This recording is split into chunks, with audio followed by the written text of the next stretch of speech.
Seth Maniscalco, author of Prohibited Profits. Catch me on the Jesse T Show this week. Don't miss it.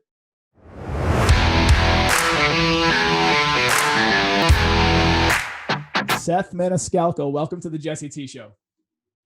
Thank you for having me. Grateful to be here. How you doing, Jesse? Good morning. Brother, I'm doing well, man. I am feeling happy, healthy, working on some soul stuff, but for the most part, the businesses are doing great. The podcast is doing well, and I'm a happy dude, so I can't complain. How about you? What's going on in your world? Tell a little bit about who you are and what you're doing. Yeah, I'm an investor, so primarily I invest. I take advantage of primarily the capital markets, leveraging my money to make more money and doing anything I can to stay out of that 9-to-5 scene. What's going on in my world? I have got my second child, my oldest daughter. She's 18 and she is graduating from high school on Wednesday. So we got the family traveling in from out of state. We got big parties. We rented windows on the square downtown, and we're going to have 70, 80 people coming in and celebrating life. Just getting some of that living, baby. Just living. That's awesome. That's what it's all about. She's graduating high school. Are there next steps? Is she going to college? Is she going to take some time off? Is she going to start a business, travel the world? Like what's the goal? What do we all really know when we're 18 years old, right? I don't know that I had my life mapped out. She, however, she's an extremely smart kid. She's the class valedictorian. She's been the National Honor Society. She had the highest grades in the entire county and has been recognized by the state. She's graduating high school, but she's already got something like 48 college credits. She wants to be an orthodontist, so we're looking at 10 years of college to get her to be a dentist. And, that's a large financial commitment. She's grown up in my house being a U.S. Marine, somewhat military mindset. Her brother, my oldest son, is also a Marine.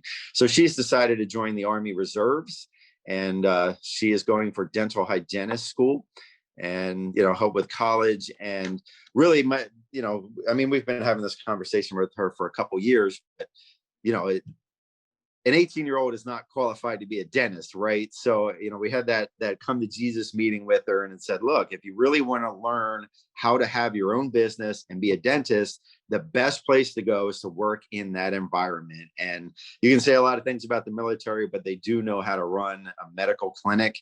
And anyway, that was the decision that she made. So we're full on support behind her, and she's just an incredible kid. So this week is all about celebrating her and making sure she's heading off with the right mindset on, in a couple of weeks. She's heading for boot camp in 2 weeks. Hell yes, brother. Congrats to you for your service. Thank you, brother in arms. And also thank you for, instilling that structure into your kids, because, I truly believe that those that are called to serve, it's one of the biggest honors, biggest, things that you can do in that moment in your life. And it really does affect the rest of your life. It really does, if done well and done with intention, it's going to really lay the foundation. And side note on the orthodontist path, our common connection, Todd Armstrong, that plugged us into each other. He's plugged me into, who's been on the show, Dr. Bill Dorfman, who's the celebrity dentist. And he's been on Extreme Makeover and done all this stuff. He sold a company named Zoom before Zoom was actually like this. And I would reach out to Todd. Maybe he could plug you into him. So maybe Dr. Bill could maybe have her as an intern one day, or maybe, do some work. So maybe that'll pan out. Who knows? Awesome. Small world. I love it. Thank you. Dude. So talk about your military journey. How did you get plugged in? And was it something that you had been groomed for? Was it something that you were escaping something for a better life? What was your? Yeah. I was the troubled teenager. I know pot doesn't seem like a big deal anymore, but 25 years ago, I was the troubled teenager, smoking pot, hanging around the wrong kids. And, essentially I got in trouble. I got arrested as a 16-year-old kid, ended up in the police station, and mom and dad weren't too happy with me. And, I sat down and, there was one point I just remember looking at myself in the mirror and not being happy with what I saw. And it was just kind of that moment where I decided I needed to change something. And the best way to do it was to get a clean break. So I started talking with the local recruiters there in Philadelphia, and met with all the branches, and was kind of going through the thought process. And if you're from Philadelphia, you probably heard of Wawa, right? I mean, it's like I'm in Ohio now, but that's like the sheets out here. Wawa is huge out there in the Northeast. Anyway, I used to work the 7 p.m. to 3 a.m. shift, and then I'd go to school at 7 a.m. and finish my senior year. And for some reason, I don't even remember who it was, but I was sitting there chatting with somebody, one of these 2 o'clock in the morning conversations in the back room. And we were talking about the military, and somebody said, if you're going to do it, go with the freaking best, get the reputation, get the freaking killer uniform, and the ladies are swooning over you. And it just made a lot of sense to me. It's like, yeah, this is not going to be easy, but if you're going to do it, go for the title. And, not to pick on my other brethren and sisters and all that, but the Marines are the only ones with a title that sticks with you. Once you've earned that United States Marine, it stays with you. There's no such thing as an ex-Marine. So that was my decision. It was based largely on that. I needed a clean break. I wanted to get away from all the bad friends, troubled friends, whatever, and start with a fresh life.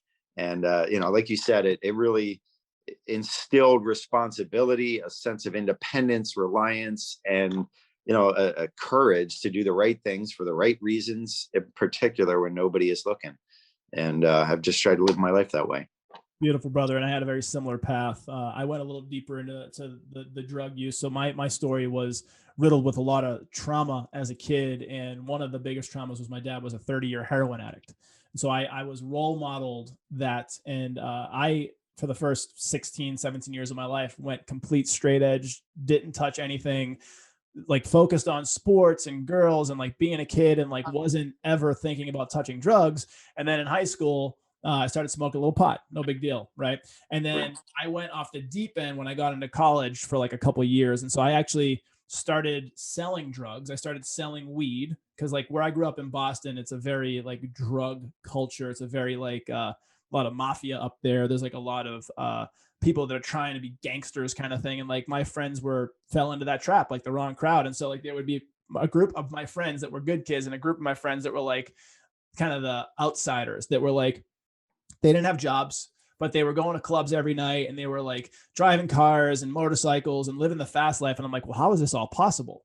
And growing up as a poor kid, I was attracted to it. And my narrative, thankfully, was I did have a work ethic. I started working young, but also I was an entrepreneur my whole life.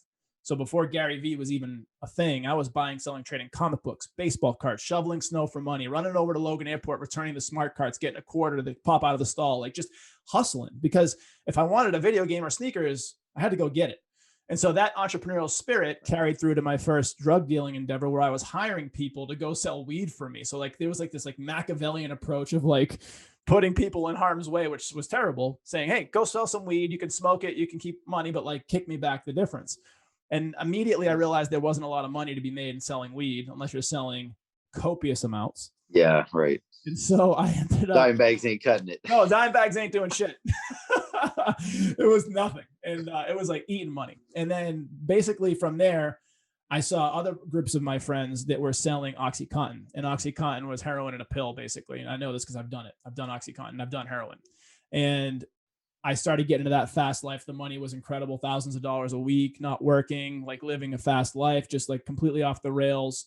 And I became my dad. I actually became a junkie for 2 years. And I tell that story in so many reasons. Number one, because it's somewhat in alignment with yours, because it was the muse to get me to leave and go join the military, but also because it helped me to align with my dad in a way that I never would have. Like I had empathy for my father because I went through his footsteps. Like I knew what he went through. And even though it was self-prescribed, so to speak, it allowed me to become really close with my dad later on in life when he ended up cleaning up.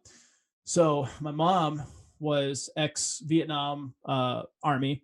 My grandfather was Pearl Harbor Army, and I had other people in my family that were like kind of strewn through Marines and different places.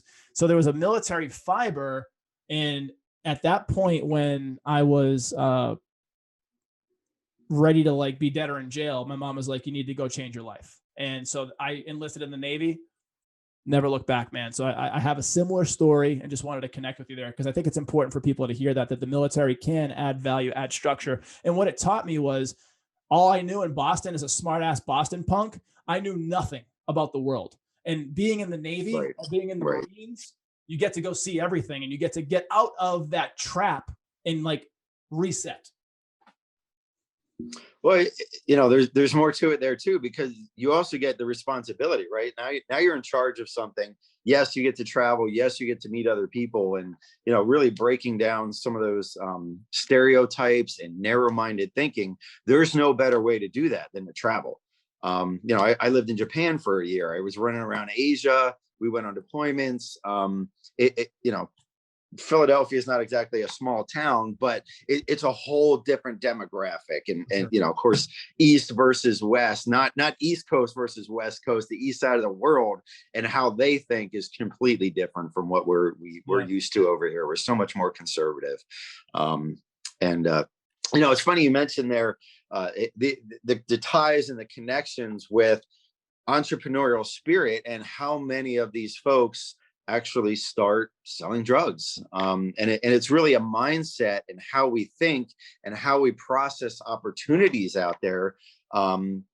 Because a lot of people are trained to go out and get jobs. Yes. To try and tie this back, this is largely what I talk about in some of the book, and how you think, right? I mean, going to some of the Robert Kiyosaki principles, you got employees, you got small business owners, which are basically employees who work for themselves. Yes. You've got the big businesses, the Nikes, the Apples, who have hundreds, thousands of employees working for them. And then you've got the investors, which is where I've tried to put myself. Yes.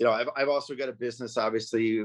I've got a small hedge fund, and I also own a company, Crypto Wealth Coach. So I take the entrepreneurial money that I make from my business, and then I put it back into investments and rinse and repeat. And that's a lot of the principles of what the book is about. But where I'm going is, I had a lot of shame and guilt over getting arrested and being in that drug scene as a kid. And I got in trouble, whatever. My parents weren't happy. Some of the military, maybe a little bit, was escapism. But it took me into my 20s and into, getting a little more confidence with what the Marines had taught me, to realize that the way I was thinking, maybe I went about it the wrong way, but the way I thought about money and opportunities in life was very different from the rest of the world. I love my parents. They're excellent people. They supported me. I didn't have struggles with drug addicted parents and that kind of things. My parents were always there. They loved me. But they thought about money in a very different way. Like my parents spent 40 years working that corporate life and just recently retired. Yeah. Anyway, there's a lot of power in what you said. I just wanted to recognize what you said. Obviously, probably your audience knows a lot about, but that resonated with me deeply. So I think we share a lot of the similarities there. No question. And real quick, for the context for the listeners and viewers, what was your MOS or your job as a Marine? My military occupational skill. I was an air traffic control navigational aids technician. So, the radar dishes that spin around we fixed those. We were the technicians that fixed those. We had mobile units that went out and, literally for deployments, you would set up a mobile radar system. You plug it into your Humvee, and you'd stand there and you take care of that while the pilots are landing. And, we got a lot of wild stories surrounding that, laying your head down on the landing strip while these planes are coming down. Literally, the wings are coming, and you can see them coming over your head at, hundreds of miles an hour. So doing awesome. Touch and goes. But I was attacked. Like I got my bachelor's in electronics. I've gone on to get my master's in blockchain and cryptocurrency technology. So I've always been deeply ingrained in technology. And it's been some of the passions. So yeah, anyway, navigational aids technician. Badass, man. I appreciate your service. What was the next step after the Marines? How long were you in the Marine? I know you're a Marine always, but how long were you actually active duty? And then what was the next step? Yeah, so I was 6 years active duty. I went to Southern Illinois University, which is largely, military. They have military agreements, partnerships, whatever you technically call that. I was stationed in North Carolina after I'd done a tour in Japan, and they would fly instructors in from Illinois to North Carolina, and I would spend Saturday and Sunday after working 60-hour weeks for the Marines and going and sit in class for another 16 hours on the weekend. So I graduated from Southern Illinois, and I had never set foot in Illinois, at least at that time. It was a great opportunity And that's what I did. So once I graduated from college, before I'd gotten out of the military, I had actually applied for the meritorious commissioning program and been accepted to be an officer at that time. I enjoyed the Marines. That's where my head was at. On September 11th, I had a brand new, actually 2 weeks prior to September 11th, I had a brand new 2-week-old baby boy. Wow. And I was actually filing some paperwork to get out of the military, and September 11th happened, and I just managed to kind of squeeze out before they locked down. It took them, the military, 6 months to do a lockdown, and I managed to get out 45 days after September 11th. And it was kind of like this oh shit moment where I didn't think I was going to get out after 6 years. They're going to pull you back in, and I got in. Actually, I got out in 2006, and by that time they were trying to de-escalate the ranks because they were so overpopulated because of war. Like there were so many people that were in the Navy and in the Marines and Army that they were literally trying to like stop recruiting. Which that business, like all they do is recruit. Like they just want new blood. But so you get this degree and you kind of put on this trajectory. What's the next step from there? And once you're out of the Marines, did you get into corporate? Did you start a business? What was that like for you? So yeah, I joined Siemens Medical, which they're basically the GE of Germany. They're a top Fortune 25 company, and I started out as an ultrasound technician. I was fixing the ultrasound machines and traveling to the area hospitals. I had a half of a state. I had Western Pennsylvania, Ohio, West Virginia, and a company car, and we would drive around and fix ultrasound machines. Did that for 4 years. Applied for management. And then I was all of a sudden, running a $17 million business at that point. And my employees were taking care of the x-rays, CT, MR, positron emission tomography, much more than just ultrasound. And I blew that business up from 17 million to 35 million at the time. Wow. And loved it. I had a great boss at one point. Can you talk about real quick? Cause that I don't want to gloss over that. That's huge. To double the revenue, the number, 17 to 35. How did that's a big lift. Like what was the impetus, the structure, the protocols, the training, how did that happen? And was it overnight? Was it a few years? How did that work? Yeah. So, being a Fortune 25 company, and I think I was the youngest manager in the history of the company at that point, senior manager. At 28 years old, I was running a $17 million company. And so largely, it's taken me a while to process this at the time. Like I've gotten better about understanding how the world works. And basically I was an intrapreneur at that point. Yeah. My boss said, here's your company, you run it how you see fit. And I did. So, using principles of the military, what I had learned with the bachelor's of management at Southern Illinois, I just went headstrong. I put others in charge of their own smaller businesses, whatever. I had an employee who was in charge of a $250,000 or something, and held them accountable to it.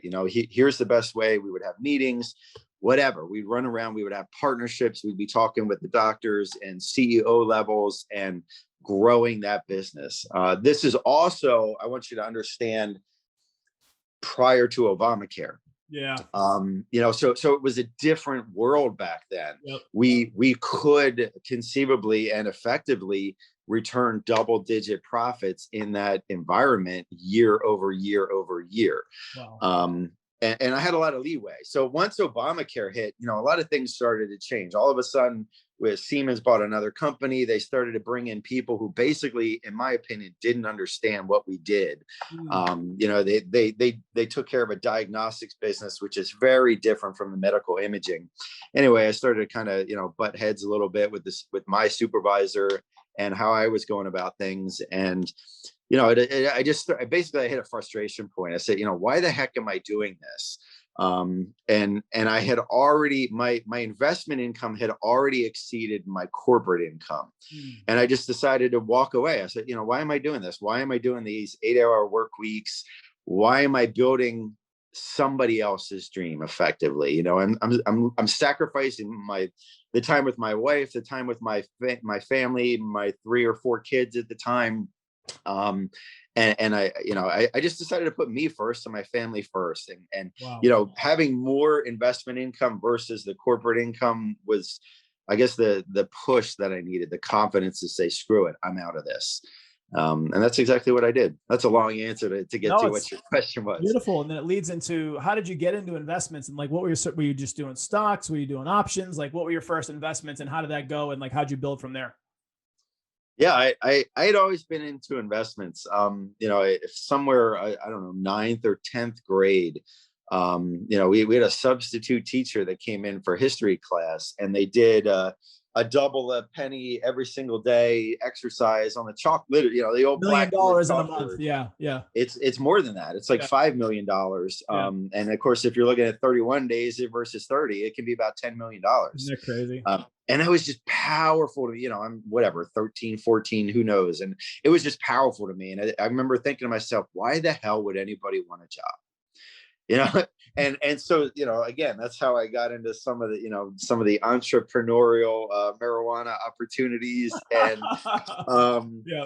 so I also had the Marines were also another one. At some point, after I had come back from Japan, we had an officer, I think he was a captain, who was very gung-ho on finances and empowering his Marines to understand that. And we would have monthly meetings about 401ks, IRAs, the power of a traditional Roth IRA versus a Roth IRA. Wow. Which back then Roth IRAs were brand new. Yeah. 20 years ago, that was a new opportunity. And anyway, that was the second lesson for me that was truly powerful, was when we sat there and talked about putting, whatever, I think it was $2,500 was the maximum at the time for a Roth IRA, and how you could take that $2,500 over 20, 40 years and turn it into multiple millions.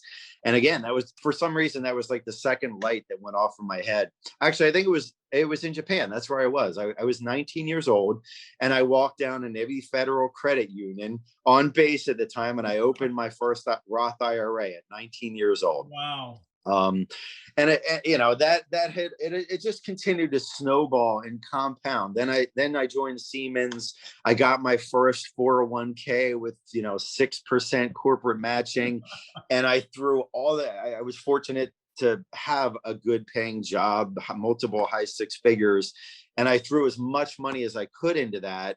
And I maxed it out. Like you can't put more, I forget, it's like $28,000 a year into that. And they literally cap you at a certain point, somewhere around July or August. I would get an email from corporate that says, you can't put any more money into this thing.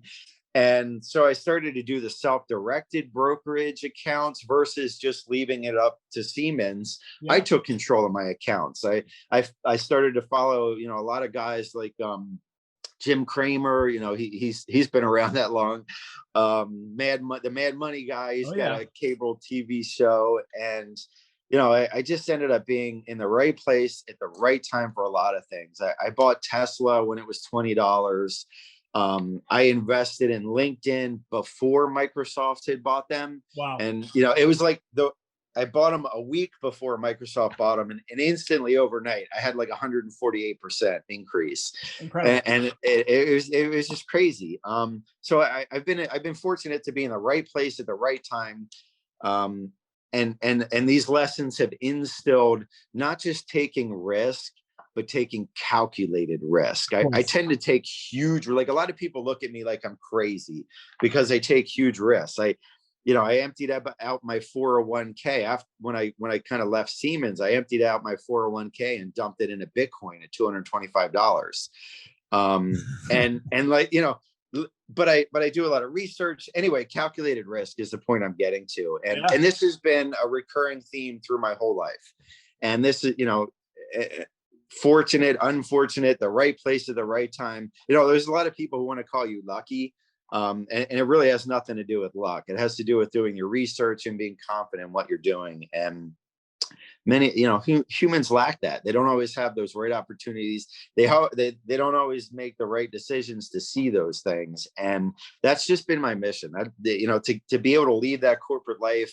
I call it the golden handcuffs at the time, because a lot of folks are just making so much money that they're getting the health benefits, the dental, the vision, and they don't see the need to go out and take bigger risks. They're happy. I can live 40 years the rest of my life with a white picket fence, and life is good. I'll retire. And it's just a trap. It really is a trap. And if you can bring yourself, don't go out and risk 100% of all your funds. Take 5%, 10%, maybe 20%. And if you can put that money into the right opportunities, it will change your $4 million Roth IRA into $40 million. Yeah. And it's real. It's real. Those opportunities are real if you look for them, and if you're willing to get past your own ego and take calculated risk. It's interesting that you bring up the corporate structure, because the last podcast I had just before yours today, the woman Nicole was talking about how it's almost a codependency structure being in corporate, and it's like, you do this, here's your pellet, you do this, here's your pellet, and it's like, here's your review, and here's how you're showing up, and like it's just this weird, for me and for you, obviously it's just not the place to be. And it's weird that both of us were in the military, because I could tell you first and foremost, I'm a rebel at heart. I'm the fiduciary that's all like tatted up everywhere. Like I wear hats and t-shirts. Like I don't need to be wearing the bow tie and the friggin' suit anymore like I used to in the bank, like looking like a clown. Like to do my job effectively, it doesn't matter how I dress, right? Like when I'm out on client meetings and stuff, I might get a little snappier, but that shit doesn't matter to me. Like what matters to me is quality of life, and like not taking orders from someone who's a dickhead. Let's just be honest. And so being an entrepreneur, being an investor, being someone who's out there doing their own thing, and really not owning a job, it's not for everybody, but it's so attractive to the people that are like us, like the people that want to march to the beat of our own drum and want to do the things we want to do when we want, how we want, and help the people we want to help, and not be forced to a sales quota because you have to sell 10 annuities this month, which is garbage. Like all that stuff is just it's so obvious to people that don't want to be in that world. And you got some guy who's making 10% more than you, breathing down your neck or telling you what you did right or wrong. And, he doesn't know that much more than you do. He's just making a little bit more money than you are. He's touting that corporate ladder too. He's someone's nephew. There's nepotism, there's politics. And listen, that game you get burnt out quick. And so finding your purpose is important, but also finding something that can be meaningful. Right. And so this led to a hedge fund, right? Like this game. And how did that come about? Because that's not generally an easy task for people. Yeah, well, it's in particular extra challenging when you're a crypto guy. So I in 2015 I took advantage of the $225 Bitcoin. Like I started doing. I'd heard about it, like most people. Social, whatever you see posts on social media, and largely at that time it was like, guys in South Africa. Yeah. And I'd be like, what the hell is Bitcoin? And you see it maybe 10 times, a dozen times, and you're like, okay, what is this? And I started digging into it. And it was just powerful. Like once I really researched and opened my mind to the concept, I understood a lot of the challenges with money, with fiat dollars, with government money that's not backed by anything other than guys with guns and the threat of jail, essentially. Because we've gotten off of that gold standard, right? Where our money's not backed by gold anymore. Petrodollar. It's backed by violence. And even not even petro anymore. It's just straight fucking made up money. So the concept of Bitcoin was huge. Anyway, I took advantage of that. Obviously that paid off well. Somewhere around 2017, I started Crypto Wealth Coach in the summer of 2017. I think it was May 2017. So it was hovering right around $1,000, $1,200 at that point. I had already quadrupled my money. And I was like, okay, like this is a real thing. I want other people to see what I see. I started an educational group. And I literally just did it for free for 6 months. We were posting opportunities about, coins like EOS, Lisk, XRP at that point. And, some of these coins like XRP had gone from 15 cents to $3.50. And I was doing this for free. I was literally creating millionaires for free. Wow. And EOS went from, I forget what it was, 50 cents to $24 or $22. And I was put 20 grand in this, you will be a millionaire. And literally it happened in 90 days. I had a group of 3,000 folks. I was doing this for free. And for me, that was an incredibly valuable lesson, because in a group of 3,000 people, somewhere less than 30 people actually took that advice and turned it into $1 million. And for me, that was huge, because I realized that nobody values free. Right. People, you're just another talking head, Yes. Nobody's paying attention. Well, you can imagine the amount of people that were crying when they watched 20 grand turn into $1 million in a 7-figure. It was actually a little less. It was about 900,000. But that was that's life-changing money for a lot of folks. And the lesson for me was life-changing, because I realized that nobody valued free. So at that point, I kicked my own ass and said, look, I'm not doing this for free anymore. If you want to be a part of this group, it's $500 a year. We launched the company officially. Even then, $500 a year. I know, right? I charge a lot more now, but you got to start somewhere. And that was, so I became a crypto guy. Anyway, I became a crypto guy. I started building my reputation as a crypto guy. So I had an online website, I've got a business, and, everybody knows me as the crypto crazy person at that point. Some people believed in you, other people calling you scammers, other people see the light. And of course, 2018 happened, the whole market dumped 85%. It was brutal. So I've lived professionally through that roller coaster. Anyway, the point that I'm trying to get to, again, with my long story, is I was a crypto guy. So we decided to build some legitimacy, largely because crypto guys, back then were seen as, scammers, or the dirty guys, whatever. Don't trust those guys. So we wanted to build legitimacy. And one of the ways we sought to do that was to launch a hedge fund. Now you're official. Now you're licensed. Now you're managing millions of dollars for people. It's a different scene from crypto, right? And this was 4 or 5 years ago versus today. The world has changed, but that was my thinking and the point. And it took, I think it was 14 months of going into banks and constantly getting turned down, because the banks would Google my name and say, you're a crypto guy. Your money. I literally had a banker tell me I was a money launderer. They rejected me, and they did nothing other than Google my name. Right. Okay. They didn't, I don't have a criminal record, but they went out and they Googled my name and said, you're money laundering. We will not do business with you. And it was like a slap in their face at the time, because I was like, what the hell are you talking about? But I saw this over and over and over again. 14 months of getting rejected by banks. We actually did get funding. A different story for Crypto Wealth Coach. We had a business bank account, obviously. Yeah. 6 months into that account, it was Chase. We got a letter from Chase Bank. They're one of the top 10 banks, whatever, with no explanation other than they said, we're closing your account. We're mailing you a check.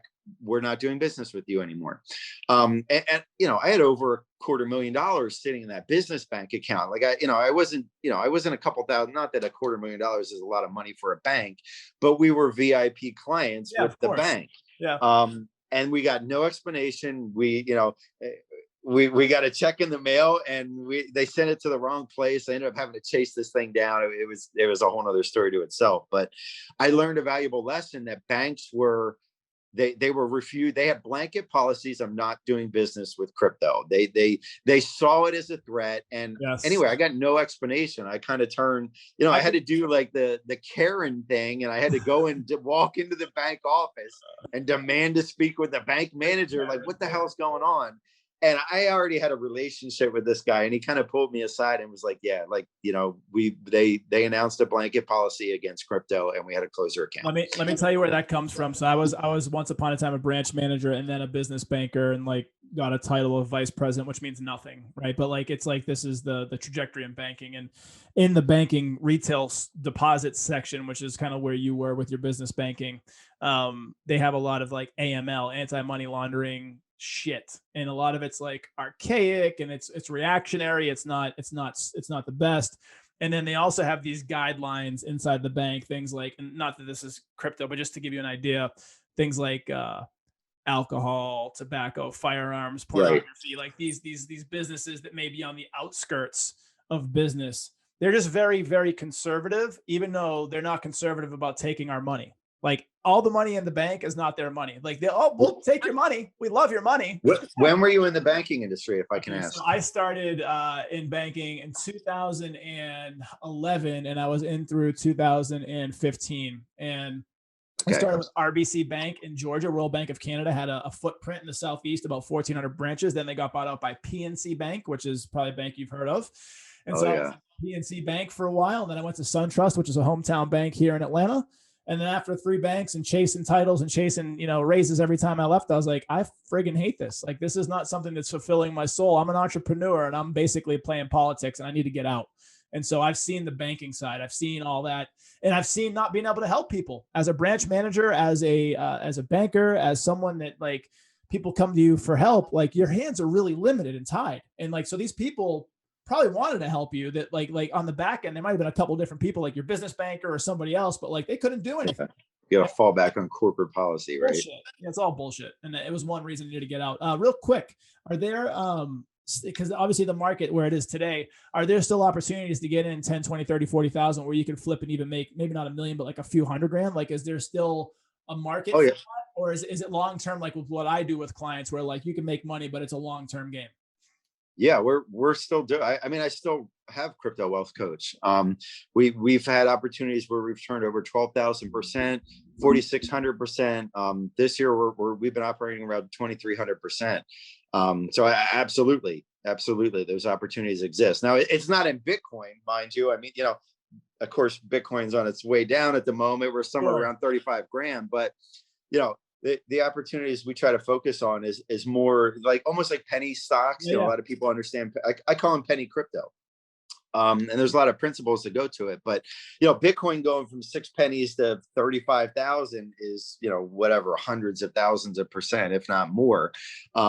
There's new coins that are coming out with new technology that will eventually disrupt their own marketplaces, and those opportunities exist. You just got to be in the right place at the right time. So I want to dive deep on this because I think that the people, the listeners of this and the viewers of this will be excited to connect with you about this specific thing. And as a wealth manager and fiduciary, I open my investment strategy to like anything that really serves the client, that makes sense for them. And like, I don't sell products and services. So I'm not pushing annuities. I'm not pushing mutual funds. I'm not pushing anything. I'm pushing wealth management and wealth growth through my advice. And so if I have another arm in my business that I could offer to clients, like through connecting them with you or whatever, like I'm all for it. And so the question becomes, if someone comes to you with X amount of money, there's no guarantees, but like, are you saying that like, if they follow the process, if they stick to their guns, like they can expect a pretty good return? Because the question, absolutely. That, and then also, the market's kind of been, with Dogecoin and all these different things going on. So there's noise out there. And for a guy everybody's a crypto expert now, right? Yeah, I'm not. Like I was going to say, I'm not at all. Like I'm a fundamental investor. I'm a guy that like buys and holds, will trade out when I need to. And so having another iron in the fire, so to speak, for myself and my clients is important. So I'm excited to learn more about this. Yeah, that's without question. That's those opportunities are real. You're looking at a market of 10,000 different coins, right? I mean, like it's gotten that frothy at this point. But we only focus, like we have an 11-point checklist of what we look for in particular. So when you narrow those opportunities really down, I've got a group of investors and we only invest in like 0.2% of the market. We have no more than 30 coins at any given time. Okay. Some we reassess and you can reevaluate and whatever, but getting back to the whole calculated risk thing. Yes. We're not lottery and, throwing darts at a wall, hoping like Dogecoin is dead. That's gambling. Okay. I'm great. A lot of people have made money. There's a huge success stories out there. What you don't hear are the guys who lost their life savings on those. Nobody's going to go on social and tell you they screwed up. You don't hear those stories because everybody's embarrassed, basically. Anyway, I want to get back to the banking thing. I never quite fully answered your question there. So I was a crypto guy, right? So I had this reputation as a crypto guy, but somewhere around 2018, which is when we were launching the hedge fund, the banking industry started new regulations. And somebody can correct me here. I'm sure I'm not going to say this right, but I want to say they started out with the Know Your Customer KYC That's been guidelines, around for a right? while. Yeah. Yeah. Okay. Well, when I was going around the banks and going in, the other challenge with a hedge fund is that it's a cash business, Yeah. right? Like you're taking checks in from clients, you're investing it in the market, and you're using money to make more money. It's 100% cash business. And that was one of the challenges. So I had a double dose against me. Now I'm a crypto guy, and banks don't want to do cash businesses because it's high risk. Yes. And 14 months of just having doors slammed. I had accounts that would get open. I'd get all excited. Yes, we'll do business with you. And then like 48 hours later, I'd get a call and say, no, sorry, we can't do this anymore. Yep. And you're back to ground zero. And eventually, long story short, I changed my plan from going to the larger big banks like Chase and California Republic, and I probably shouldn't be mentioning names, but the big boys. And I started focusing on the local banks who actually really needed business. And so I managed to get past that hurdle. 25 doors slammed in your face. Again, the entrepreneurial spirit, right? Like you got to understand what you want, what you're going for. Do not take no for an answer, and keep going. So eventually, anyway, we have a futures hedge fund now.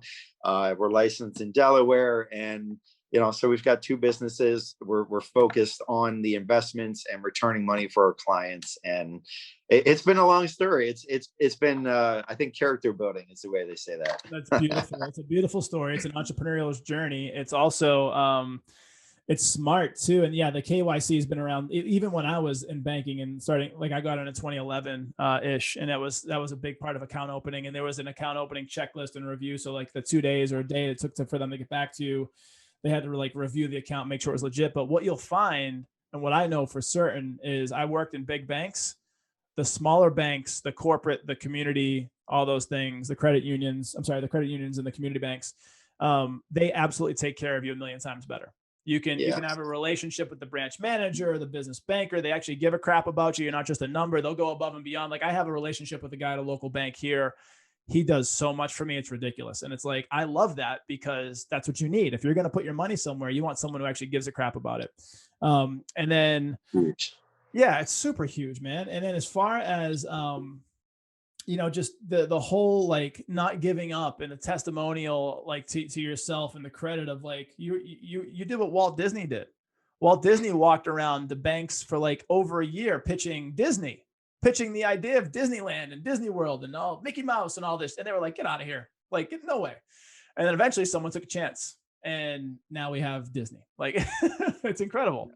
That's great. I don't know if I'm on Walt Disney's level, but it was definitely a challenge. There were a lot of lessons that come to it, and there's don't quit. Like if believe in yourself, believe in what you're doing, have passion for what you're doing, and just keep going. Eventually, you're gonna find the answer, and that's largely the entrepreneurial spirit, right? It's solve a problem. You've also got to do something, right?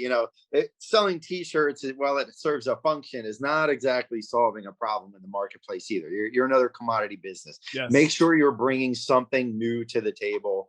You're solving a problem for other people, and everything will work itself out eventually. No question. Now talk to us a little bit about the book and where the inception, the idea, the process of writing, and now you're bringing it to market. Yeah.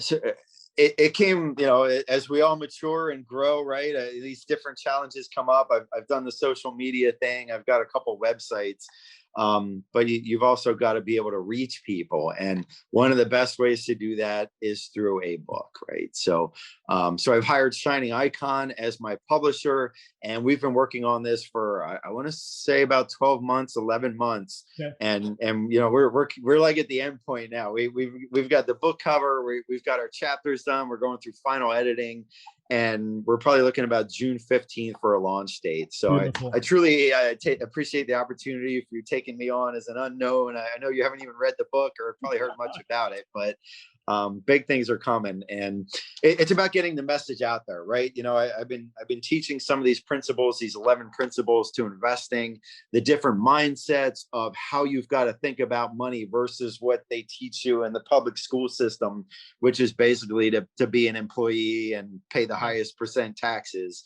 There's benefits to owning businesses. There's benefits to thinking outside the box. Really quick. Benefits of owning business. And I thought about this, and you just reminded me of it when you said you opened up a business in Delaware. For people that are listening to this, Delaware has these beautiful legal tax loopholes and incentives for people to open up businesses in the state of Delaware. It's incredible. Like I've actually, because I help people open up LLCs and S corps when they're getting started out and do different things. And there's different places. Delaware is one of them where you can really take advantage of the tax structure as a business. Yeah, in particular, for the hedge fund, Delaware, and I think Nevada is another top 1 state. For crypto, Wyoming is actually the best state out of the 50 states that you can look to have a crypto business if that's something you're interested in. Again, it's another finances thing, but Wyoming has positioned it head and shoulders above any other the 49 states right now, and that's where you want to be. If you're not a crypto t-shirt business, but something, either you're looking at ICOs, whatever it is, you're in that actual industry. Tell people what ICOs are that aren't in the industry. What is an ICO? Okay, so ICOs are initial coin offerings.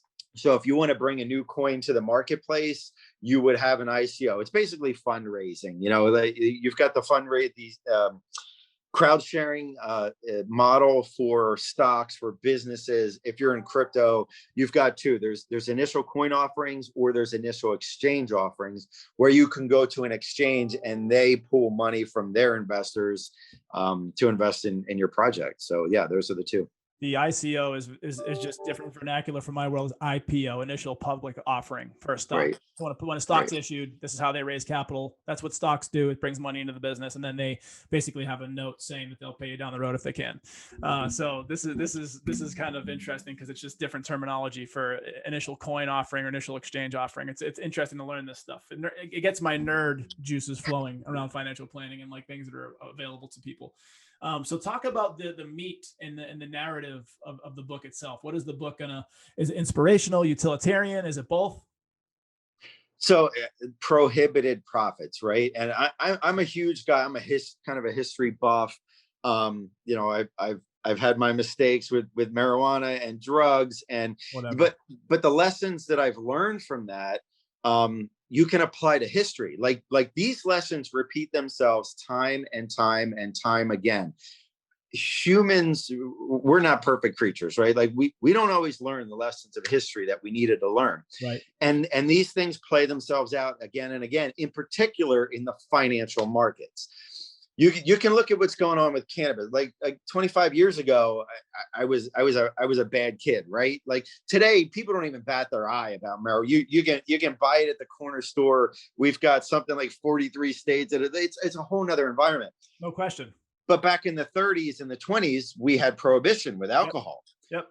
Like that most people know the history. You had the bootleggers, you had mobsters that were shipping this to make bathtub gin, the whole thing, right?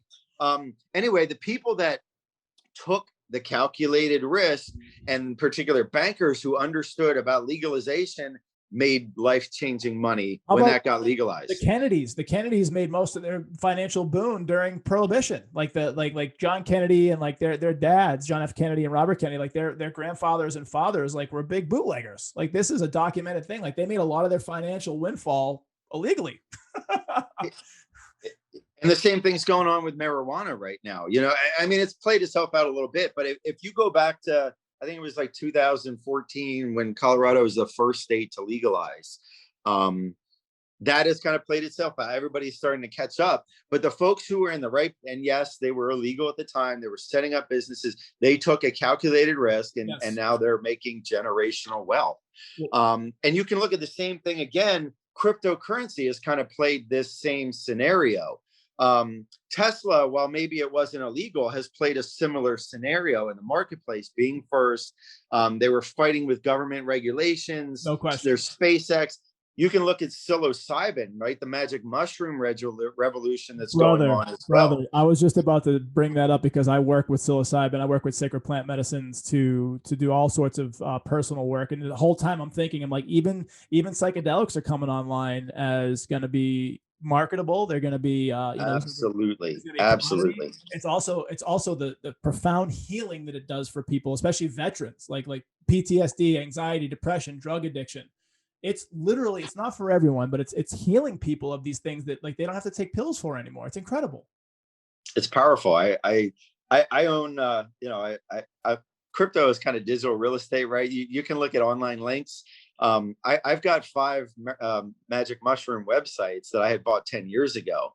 Like these things just keep playing themselves out, maybe different industries, but the patterns repeat themselves. So that's what prohibited profits is about, is recognizing the opportunity, and in particular how it relates to investments before the masses do, right? Like everybody can sit back and say now that, yeah, marijuana is an opportunity. I've got stories of friends who have, gotten out of the corporate world. They uprooted their whole family, started businesses in marijuana. I've got friends that are doing that in psilocybin now. Obviously, I had my own journey in crypto. But there's a select few of people who can recognize those patterns that happen.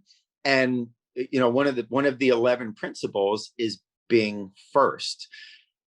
Being able to solve a problem and being there first is a huge factor to how much return on your investment you can reap. It's part of the calculated risk. Yes, something may be illegal. It maybe be in a gray area, if you will, at that point when you're taking that risk, but that's where the huge rewards are. Yes. The guys who are going out and launching marijuana businesses are not making life-changing money right now. Maybe they're doing enough, it's like running a 7-Eleven or something. Maybe you make 6 figures a year. You probably got enough to put money on the table, and you've got a little local head shop or something. You're late to the party is what I'm getting to. Yes. And that's really what prohibited profits is about, is seeing these opportunities and narrowing it down to our principles. If something doesn't fit the model, don't take the risk. If you cannot make 1,000% or better on this opportunity, find a different opportunity. It's probably not worth the risk. Most investors will tell you if it doesn't make double, it doesn't make sense, sense with a C, right? Because we're talking about profits here. Well, that's all well and good, but the principles that we try to focus on in prohibited profits, getting back to 45 minutes ago with the double a penny, opening your eyes, some of these personal stories that I've had. One powerful lesson that has come to me with investments is if you can 10x your money, right? 10x, that's 1,000%. If you can take $1,000 and turn it into $10,000, that's 1,000%. Yep. Well, if you can do that 3 times, you can turn $1,000 into $1 million, right? $1,000 becomes 10,000. 10,000 becomes 100,000. 100,000 becomes $1 million. So this, if you can't make 1,000% on this opportunity, I don't even bother with it, quite frankly. And that's about calculated risk. This is why there's 10,000 coins out there, and we don't even, we 0.2% of the market. Just because you're going to, gamble your life savings away in Dogecoin, something with an unlimited supply, and a egotistical billionaire who thinks he can who actually can manipulate the market. He has so many times. Just even a tweet, he'll manipulate a market. You can say a lot about Elon, but he's got power in the market. That's obviously clear. But it's a meme coin. Like, it was literally designed to be a joke. If you understand crypto and some of the history, it was very literally designed to be a joke. It's like the US dollar. They can print more Dogecoin with the stroke of with a key button, right? It has no solid foundation for money. Yes, people have made money. Many more people have lost money. Anyway, we don't mess with that stuff because it doesn't fit our principle. It is not a sound currency. It is not a deflationary currency. It's actually the exact opposite of what we look for. So, if you can narrow that down and take advantage of it, you're not going to hit them all, right? You're not going to make 1,000% on every opportunity. So I don't want to set unrealistic expectations. You've still got to be a little diversified and have some risk tolerance. However, my investors capitalized on Link when it was 30 cents. Okay. And we looked at some of the smaller exchanges before it got listed on Coinbase with their, billions of money and huge investors. Once it got listed on Coinbase, it blew up to $37. We made 12,000% on that investment. Now, it didn't happen overnight. It took 18 months to make 12,000%. But, you only need to do that one more time to make $1 million. Like these opportunities are out there. If you can, get your proper mindset into it. So it's about education and capitalizing and looking for those right opportunities. I tend to ramble a little bit, but that is really what Prohibited Properties is about. It's about empowering you to get past what they teach you, save a penny, earn a penny. Those old Ben Franklin models are nonsense. You're not going to make $1 million saving your money. It's not going to happen. With the way the dollar is eroding, with the 0.01% that the Chase Bank wants to pay you for being a VIP client. Awful. You're literally losing money keeping it in the bank. You have got to get past that. And my father was a banker. My father worked for PSFS in Philadelphia First Savings Fund Society. I watched him go through the buyouts. He's worked for multiple companies, Mac, the new color of money. That was a big thing back in the 90s, right? I'm dating myself, but and you will not make money. You will not make true wealth, life-changing money that way. It is a failed model. Investments, multiple revenue streams, all of it. And again, diving deep and getting in the technical or the practical of this world is huge. There's a lot of people that will listen to this that are interested in specifically crypto and different types of investment opportunities. And, it's empowering, powerful information. And the one question I was thinking about recently towards the end of that piece was, do hedge funds operate in the same similar world as when you're investing? Are there like capital gains restrictions? Are there like money movement restrictions? Like, are there any kind of is it more of a freer market? You can I'm thinking more in the terms of what I do for clients kind of thing, like cost basis and all these different things. Like, is it similar or is it like more wide open? So I should clarify that. I can't speak to all hedge funds. I can only speak to my own experience. And what we have is a futures hedge fund. Okay. So, there's kind of 4 different ways to really truly make wealth when you boil it down, right? You can own a business, you can own real estate, income producing real estate. You can look at stocks and bonds or paper. You can argue that either crypto falls into that stocks and bonds category, or maybe you can argue it as a fifth. And then the last one is the commodities market, which is futures, right? So the benefit of the commodities market is that you have liquidity, which is what you do not have with a business, which is what you do not have with real estate, which is what you do not have with stocks. Like if you need to liquidate $1 million in stocks, you need to find somebody who will buy it from you for one at the price you want. Then you've got to go through your broker, pay all the fees, and then it might be a week or 2 before that money actually hits your account. It could be 7 days, yeah. With commodities in the futures market, your money stays liquid. So I can trade in and out of gold or oil or crude literally within seconds. The money in the hedge fund stays yes, it's sitting in a bank, but it's cash. Right. So that's the leverage that I have. I can't speak to a real estate hedge fund. I can't speak to, the multitude of other hedge funds that are out there. We have strictly a futures hedge fund. So, it kind of aligns with all these principles that go together. And so that's the experience or expertise that I have on that. Love it, brother. Well, I'm looking forward to connecting more, plugging into you, seeing where our journey takes us, because I know it's going to be badass, but also looking forward to the drop of the book. So can you remind us again when the book's coming out? Yeah, it's prohibitedprofits.com. You can do the pre-sales right now. We've got the first couple chapters that are available if you want to get a little bit of a teaser, prohibitedprofits.com. And we're looking at June 15th launch date right now. Congratulations, brother. Hell yes. I'm about halfway through writing my first book, Happy Wealth. It's inspirational, utilitarian, but I know the process, man, and it can be a grind. So I commend and applaud your efforts. I love everything that you're talking about, and looking forward to seeing, where your journey takes you. But he's the amazing, the mighty, the powerful Seth Maniscalco. I'm Jesse T. Be sure to catch us on next week's episode of The Jesse T Show.